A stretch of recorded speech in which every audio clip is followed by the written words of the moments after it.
Ever since I got the 1050 gravity fed smoker from MasterBuilt, I wanted to do and see the results of running wood chunks in it, much like I saw Tommy over at Gallery Backyard Barbecue and Smoky Dad Barbecue up in Canada. And I wanted to see the results for myself. I love offset cooked briskets. I think offsets are perfect for briskets. Now, I've cooked briskets on many different platforms, whether they be barrels, charcoal grills, Webers, pellet smokers, all the above. I really wanted to see if I could duplicate the flavor and the texture profile of an offset here on the gravity fed. Now, I watched them do theirs, and they did it a couple of different ways, and I played with it a little bit and found that today's experiment is probably the best way to do it to yield the best results. So I threw a brisket on yesterday afternoon. To prep the brisket, I just did a normal trim for a backyard cook. This brisket was actually a select that I found in a bin on sale, and the marbling on it was outstanding. I was super excited about that, and I actually grabbed 2 of them that I found in that bin. Normal trim up, and I just did regular coarse ground pepper with some seasoned salt on top. Wanted it to be as traditional as possible.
For the hopper, I loaded up 50% Smoky Woods lump charcoal and Smoky Woods pecan chunks. I just add a layer of each until it was full.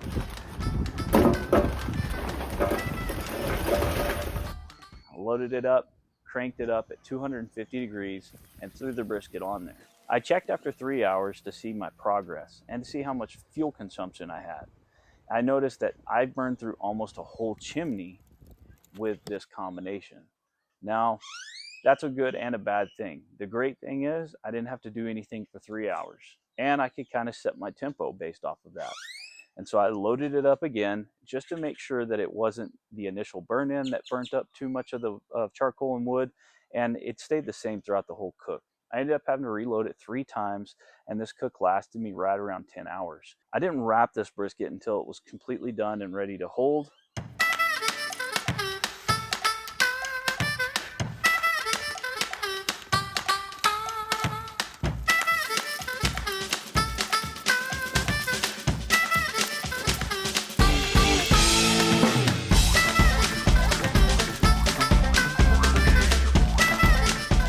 See how it looks now that it's been holding. The great thing about this 1050 is that I can turn it down to 150 degrees, and as long as I've got charcoal in the hopper, I can hold these things for a long amount of time, which is really cool. Let's take a look at it. Very flexible, very floppy, very jiggly. I like that there's a great amount of tallow in the paper. I didn't add any tallow to the paper. I don't believe that you need to, and I think this is pretty well proof that you don't need to. But man, look at this brisket. Very tender, very wiggly. Just throw it down there. I love coarse black pepper. That's my jam for sure. I'm gonna put this over to the side. If you didn't know any better, I would say that that dog's got some bark to it. It's got great color. The fat has rendered down really nicely. It's that yellow rendered down, slow cooked fat. It's going to be really nice, kind of a crisp outside. That's really nice. Very tender. Got lots of jiggle to it. So let's go ahead and slice into it and see how it tastes.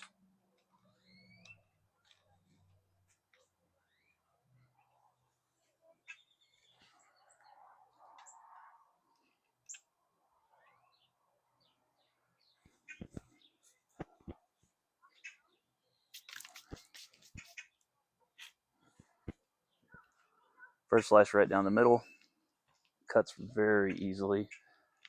I love how jiggly this thing is. I can't believe this was a select brisket. Man, look at that. Very moist. I like it. Check this out. Oh man. Check out that pool. Beautifully rendered fat. I'm gonna take a bite out of this one. Got some bark on there.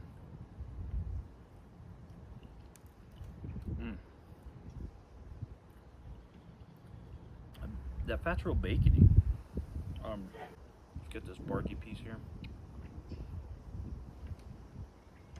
Yeah, so that's the edge that I thought maybe would have been overcooked. And it chews just as easy as the others. It's not dry, it's nice and moist. It doesn't taste pot roasty. You know how when you overcook something, it can be kind of pot roasty.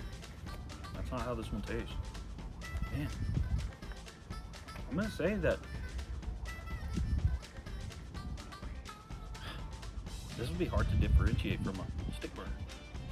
If I can fight the flies off. Overall, I think this is a success. Now, you do use a lot more fuel than you would just a regular cook. I used a lot more fuel than if I was cooking at 300, 400 degrees for the same amount of time. For multiple briskets, probably 300, not 400. But I think it yields a better result, a lot smokier result, a better bark, and a nice turnout. I mean, it's just a really good bite. I might be going back to a 250 brisket kind of guy instead of a 275, 300, because even at that, it's amazing because the ashes, that it didn't even fill up the ash bucket. I filled up the chimney 3 times and refilled it 3 times.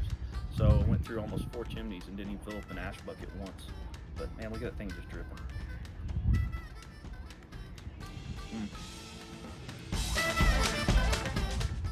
I'm gonna make some tacos out of this, and yeah, I'll be doing this from now on, guys.